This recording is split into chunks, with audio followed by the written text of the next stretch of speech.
Hello everyone, welcome to L'example. This is the second video of the series on IPC and today we will be studying in detail the concept of mens rea. In the previous video, we have already seen what mens rea is in simple terms. It is basically the existence of a guilty mind, but it is important to know how did this law develop. History of mens rea goes back to the 12th century when in the recorded law a criminal intent was not recognized as an indispensable requisite for criminality. The old West Gothic law says, whoever shall have killed a man, whether he committed the homicide intending to or not intending to, that is, volens aut nolens, let him be handed over to the potestas of the parents or kin of the deceased. By the end of the 12th century, the church was in a dominant position, so the canonists suggested the inclusion of guilty mind while punishing perpetrators of law. By the way, a canonist is an expert on canon law. Canon law is the law made by the ecclesiastical authority, that is the church. So these experts on canon law suggested that mental element should be the prime criterion of guilt. After this suggestion, the concept of mens rea slowly developed, and today we find the facets of it included in our penal statutes. When you study the provisions of Indian Penal Code, you will find mens rea in different forms embedded within those provisions. So it is important for us to take a look at the different facets of mens rea that the Indian Penal Code contemplates. The first one is intention. An intention is desire for a consequence, not to be confused with motive, which is the ultimate object. With the help of an example, I'll distinguish between these two. Let's say a person named A wants to steal the phone of a person named B. Now, in the process of commission of such theft, A ends up killing B and takes the possession of the phone out of B. Here, the intention of A might or might not have been to kill B, but his motive was to steal the phone. To give you one more example, we have section 212 of the Indian Penal Code, which prescribes punishment for harboring offender. The section says, whenever an offense has been committed, whoever harbors or conceals a person whom he knows or has a reason to believe to be the offender with the intention of screening him from legal punishment. So here, for making a person liable, the person must desire the consequence of screening the offender from a legal punishment. The second one is knowledge. Knowledge means facts or information acquired. For example, section 239 prescribes punishment for delivery of coin possessed with knowledge that it is counterfeit. The section says that whoever having any counterfeit coin, which at the time he became possessed of it, he knew to be counterfeit, fraudulently or with intent that fraud may be committed, delivers the same to any persons or attempts to induce any person to receive it, shall be punished with imprisonment of either description for a term which may extend to 5 years and shall also be liable to fine.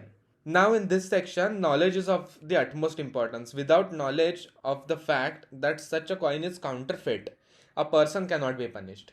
Third one is rashness. A rash act is primarily an over hasty act as opposed to negligence. Negligence, on the other hand, is a deliberate act. So, rashness presupposes that if thought was given to the matter by the person who committed the rash act before such act was committed, it would have been apparent to him that there was a real risk of it having the relevant harmful consequences. The fourth one is negligence. The term negligence is not defined anywhere in the code, but it signifies the breach of duty to do something which a reasonably prudent man would have done under the circumstances. Now, to prove negligence under criminal law, there are three essential ingredients. The first one is the existence of a duty. The second one is a breach of the duty causing death. The third one is the breach of duty must be characterized by gross negligence. As an example for both rashness and negligence, we have section 304A, which prescribes punishment for causing death by negligence. The section says whoever causes the death of any person by doing any rash or negligent act not amounting to culpable homicide shall be punished with imprisonment of either description for a term which may extend to 2 years or with fine or both. We will see what culpable homicide is at a later point. I cited this section just to serve the purpose of giving you an example. The fifth one is dishonestly. Dishonestly is defined under section 24 of the Indian Penal Code, which says whoever does anything with the intention of causing wrongful gain to one person or wrongful loss to another person is said to do that act dishonestly. Now to understand what is wrongful gain and wrongful loss, we need to take a look at section 23. Section 23 defines wrongful gain as gain by unlawful means of property to which the person gaining is not legally entitled. And what wrongful loss is the exactly opposite of wrongful gain. Wrongful loss is the loss by unlawful means of property to which the person losing it is legally entitled. So what we can understand from this is one person's wrongful gain is another person's wrongful loss, and the other way around as well. Sixth one is fraudulently. Section 25 of the Indian Penal Code defines fraudulently. A person is said to do a thing fraudulently if he does that thing with intent to defraud but not otherwise. So to distinguish between dishonestly and fraudulently, one factor is of deceit.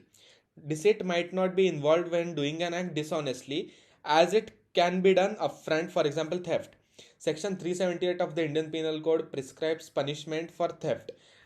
The section says whoever intending to take dishonestly any movable property out of the possession of any person without that person's consent moves that property in order to such taking is said to commit theft.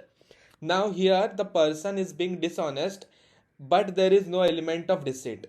On the other hand, fraud involves deceit. Again, we can take the example of section 239. The section says whoever having any counterfeit coin, which at the time when he became possessed of it, he knew to be counterfeit, fraudulently or with intent that fraud may be committed, delivers the same to any persons or attempts to induce any person to receive it, shall be punished with imprisonment of either description for a term which may extend to 5 years and shall also be liable to fine. Here, an element of deceit is clearly involved. Now the last one is reason to believe. Section 26 of the code defines reason to believe, and the definition is a person is said to have reason to believe a thing if he has sufficient cause to believe that thing but not otherwise. So in simple words, the circumstances should be such that a person has a reason to believe. This is circumstantial and hence different from knowledge. So for example, section 201 of the code prescribes punishment for causing disappearance of evidence of offense or giving false information to screen offender. The section says whoever knowing or having reason to believe that an offense has been committed causes any evidence of the commission of that offense to disappear. Now here, whether or not there was a reason to believe can be deduced from the facts and circumstances of the case. Now let us take a look at a couple of case laws on mens rea. The first one is Indira Nehru Gandhi versus Raj Narayan, in which it was held that a mens rea or a guilty mind as well as an actus reus or a wrongful act must occur to produce the result contemplated by law. The second one is Director of Enforcement versus MCTM Corporation Private Limited, in which it was held that mens rea is a state of mind. Under criminal law, mens rea is considered as the guilty intention, and unless it is found that the accused had the guilty intention to commit the crime, he cannot be held guilty of committing the crime. That is it for today. Thank you so much for watching. Don't forget to share this video with your friends and comment down below if you have any suggestions. If you want to stay updated with the latest content on our channel, don't forget to subscribe and turn on the notification. Thank you.